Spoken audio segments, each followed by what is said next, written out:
On today's show, it's about a father, his sons, and a fishing trip that means much more than just catching a muskie. It's about sharing a passion for the outdoors together one last time.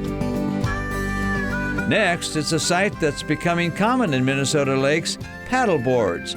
We catch up with a Minnesota company whose mission is a simple one: to build a better board.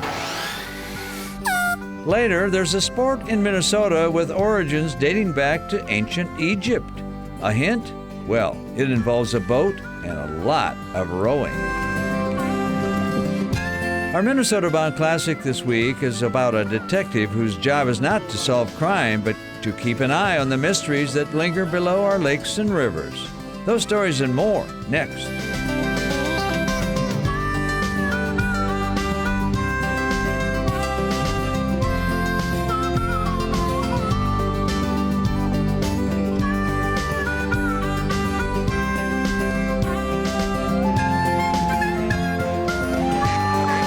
Minnesota Bound.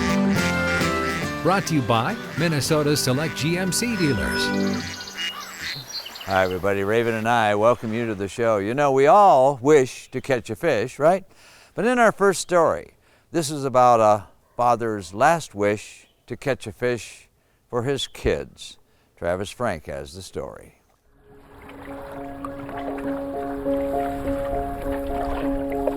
Time waits for no one. Like wind and the waves, it moves at its own pace. Dean Yarn can't stop time, so he chooses to cherish it. Good morning. Good morning, good morning, good morning. Are you ready to catch a muskie? Yes, I am. It looks like a gargantuan beautiful day. What are you gonna do when you catch it? I'm gonna yell, scream, and holler. I'll yell with you. Dean's boys, Derek and Jeremy, will yell too. Yeah, this is a dream for him. I mean, like I said, all last summer we hunted for muskie. Didn't get a follow, didn't get anything. Today, I hope to change their luck. It won't come easy, but a muskie in our boat will grant Dean's wish. A wish that might be his last. I was diagnosed 17 months ago with stage 4 lung cancer, and it's untreatable. That shook my world. Yeah, it's still Tough for all of us. You know, it's a tough pill to swallow. We're gonna do what the Jans do. We're gonna go out. We're gonna crack jokes. We're gonna smile. We're gonna fish. Slap and giggle. This morning I said, we're gonna make this count. We're gonna swing it out of the park. Dean Yarn has spent a lifetime swinging for the fences. Fresh out of school, he joined the U.S. Marines, serving 8 tours around the world. 5 continents, 16 countries. I wanted the hardest thing I could do on the face of the earth. Everywhere Dean went, his camera followed, from the Marines to his time spent outdoors with his boys. It means the world to me, more so than anything on this planet. Growing up, you get embarrassed. Like as a kid, you're like, "Oh, Dad, stop taking pictures." Now it puts things in a new perspective. Like a true Marine, Dean fights his cancer with pride. It's a fight and never give up. Point blank, just never give up. Fists clenched, he waits for another fight, hoping that a muskie finds his bait last. Him, and me. I've already had 2. Dean caught his first muskie years ago. Now it's time for his boys. And that's what's gonna make my day when they catch one.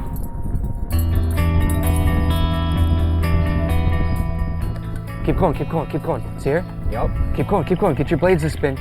She's behind it. Keep going, keep going. She's chasing. Did you see that thing? No, I didn't.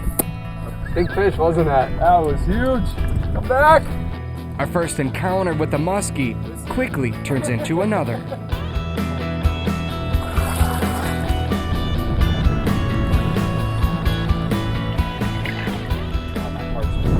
And then it happens. a fisherman's nightmare. I think we're gonna have to postpone this muskie trip. Yep. We gotta watch out for that lightning, so we'll... Dean, you all right postponing for a little bit? Yep. That was a big lightning bolt. Wow. In the midst of a storm, Dean did not catch a muskie, yet his wish has come true. One muskie follow was all it took for his passion to pass down to the boys he loves most. You don't catch one? Well, it's the experience. When I see that smile on their face, then I know it's not the end of the world or end of anything. Being on that boat, being on that water, it's those memories. That's the most important thing. Waiting out the storm, we're reminded once more that time waits for no one. Cancer waits for no one either. Dean would not fish with any of us again. Dean the Marine was 53.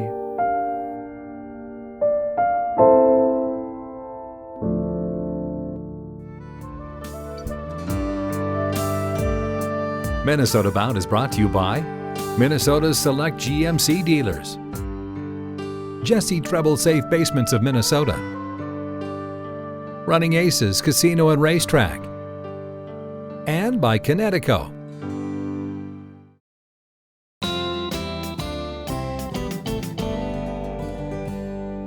Up next, a water sport that you see all summer. You see them paddling like they're standing on the water, where they're on paddle boards. But did you know some of them are made right here in Minnesota? Bill Shirk has the story. Tim Shore's day job might be banking, but he really cashes in on his true passion at night. Tim sneaks off to the garage to build paddle boards. He first cuts and glues together the board tops and bottoms. A little sanding, and they look like this. Ready to be glued up. So I find what's the better side of the two, this one being it. That will be the bottom of the board, and then this is going to be the internal bottom of the board. Like the kits you got when you were a kid, little balsa airplane. You just pop them out and put them together. That's kind of what I liken it to, because it literally takes about 5 minutes. Try to shave weight as much as possible. The whole kit, when it's all put together, weighs 2.5 pounds. Tim builds the frame in 3 sections and then joins them with epoxy. It's a 2-to-1 ratio on the mix, so I do 2 parts epoxy and 1 part hardener. This whole structure stays glued up overnight. It's time to join the frame to the board. The main thing is to get that center stripe pretty doused. Tim lines the skeleton along an epoxy center line and then heavy lifting. Plain old cinder blocks hold the epoxied parts in place. Basically try to do 3 at a time. Tim uses a riser to create the perfect bend on the back of the board. Suddenly, you can see how strong these paddle boards become. So basically, this board started out as 2x6x12 cedar boards, as well as 1x3 aspen. And you glue the nose and tail on, and you got a fully solid board. After sanding, a few last cuts. So I'm just cutting the excess off. Now it's ready for the glass. Fiberglass, the board's protective cover. 2-to-1 ratio. If you don't mix the epoxy and the hardener correctly, you will run into a gooey substance that never gets hard enough, and then you have to sand the entire board off. It's not a fun process. Well, we all learn from our mistakes. The art is to get it evenly covered. He uses a squeegee to rub out air bubbles and also compress the fiberglass right to the board. As the final product starts to dry, it sure looks like Tim has it all figured out. You know, my goal for the year is to build about 30 boards. It's one at a time right now. It's cool, man. If you would have told me I was gonna build stand-up paddle boards like 5 years ago, I'd have thought you were crazy. First of all, I wouldn't know what they were. This whole process, it's amazing how things have kind of came together. Just worked out, all the way down to the name. Oh yeah, a name. That must have been a tough one to figure out.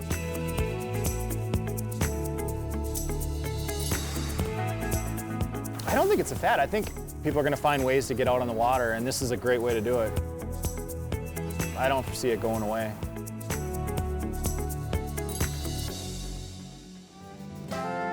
Closed captioning is brought to you by Borderview Lodge.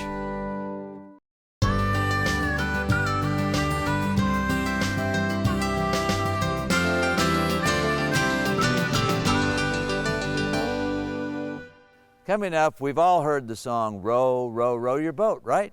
Well, can you believe some folks do this as a team, rowing like crazy? Travis Frank has the story.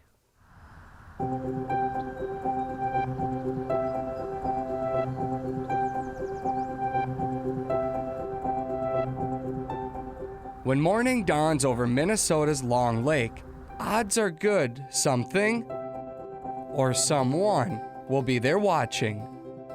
Nicholas Miller rarely misses this morning view, but he's not here to watch the sunrise.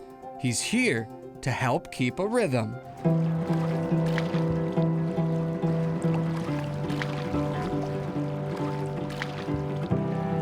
Nicholas coaches the Long Lake Rowing Crew, a young group that gathers here 6 days a week to hit the water.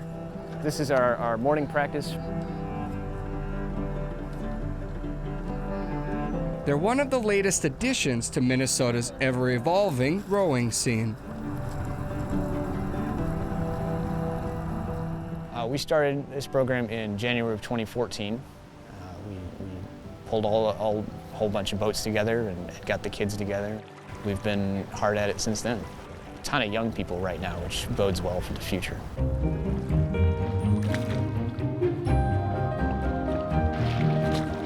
In long, thin boats called a shell, these kids slice through water with every powerful stroke. Long Lake's crew adds to Minnesota's historic list of rowing teams. It's actually been here for as long as it's been anywhere in the U.S. The Minnesota Boat Club down in St. Paul is one of the oldest in the region. Launched back in 1870, St. Paul's original crew paddled the Mississippi River in what will forever remain as Minnesota's first organized competition. Today, with a fresh look, the same rules apply. The whole activity, when it boils down, is just a boat moving across the water as fast as possible. On Long Lake, speed comes with practice. Really focus on keeping the shoulders, the upper body ahead of the hips through the entirety of the drive. And subtle messages. This is our high performance rowing technique. You have to balance the boat and you have to think about your technique, and if you're rowing with other people you have to match up with them, and it's just, there's a lot going on that you have to think about.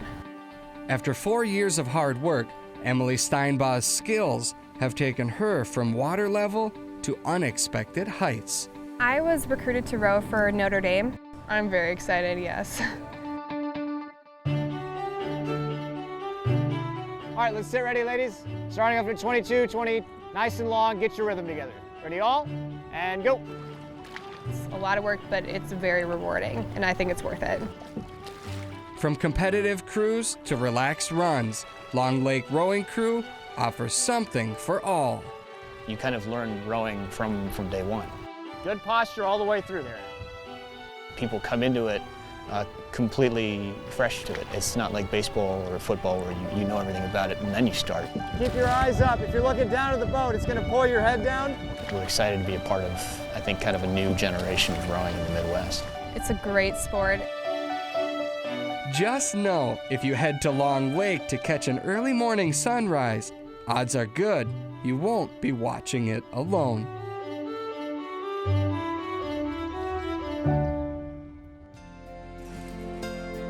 Next up, he calls himself Minnesota's Lake Detective as he explores the scene under Minnesota's lakes and rivers.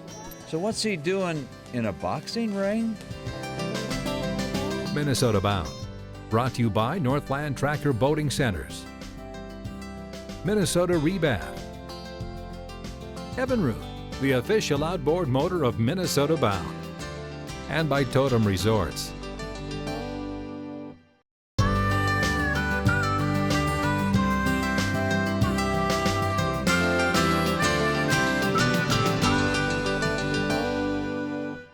Time now for our Minnesota Bound Classic. We all know there are mysteries under the water. Well, now you're going to meet a gentleman whose job it is to solve those mysteries. Meet the lake detective. It's a quiet afternoon in the Uppercut Boxing Gym in northeast Minneapolis. A few boxers here, sharpening their punches. One of them, an aging fighter named McComas, Steve McComas. He's a regular. Steve is the most encouraging, hardworking boxer that we've had here. He has all those belts to prove it, so he's earned all of them. You mean this McComas guy was once a champ? Yeah, well, I just happen to have this thing here. So this is the first belt from 2005. And then after that, accumulated a few more. But it's been fun. Really, the work, of course, is in the gym and sparring. And then the tournaments are like, that's the gravy. That's the fun stuff, too. Fun stuff, huh? Only proves you can't judge a boxer by his best punch. Meet Minnesota's lake detective. Yes, that's what the old boxer really is, a lake detective. We're going to go around a couple nets. We have a net set right up here, a trap net. So we're doing a fish assessment. The fish are healthy. They do not seem to have a major load of any type of toxic chemical or anything like that. They should be as good as any other lake around. Okay, boxer 1 minute and a lake detective next. Is that leading with your nose? I was reading detective stories, and so my first business card said, Steve McComas, private investigator, I never sleep. Truth is, McComas is well qualified to be a boxer and a lake detective. I have a biology and geology degree from St. Thomas and got a master's degree in fisheries ecology. After that, I figured let's go and see if let's put this stuff to work. Today, his clients are increasing as cities, lake associations, and watershed districts are confronted with water issues affecting their lakes. We're on Lake Nokomis in Minneapolis, a nice urban lake, about 200 acres.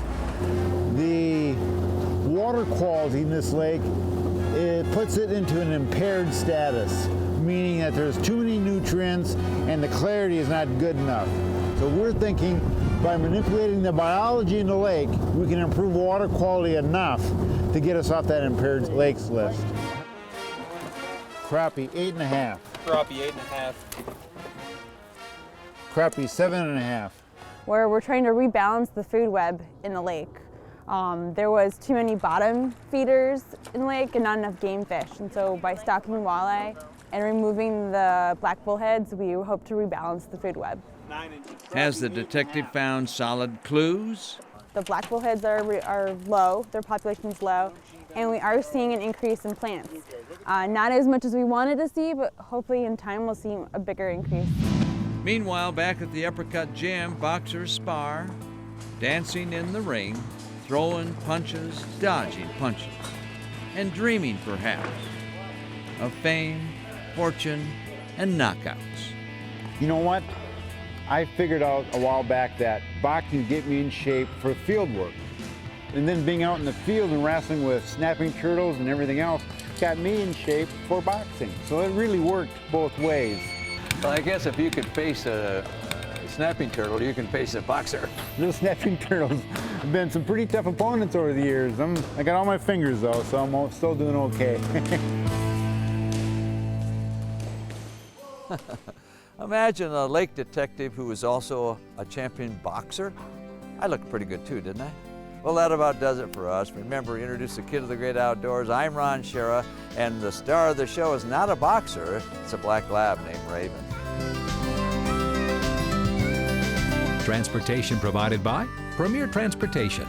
Call 1-800-899-7433. To get more Minnesota Bound, including full episodes, go to mnbound.com. And to follow our latest adventures, like us on Facebook.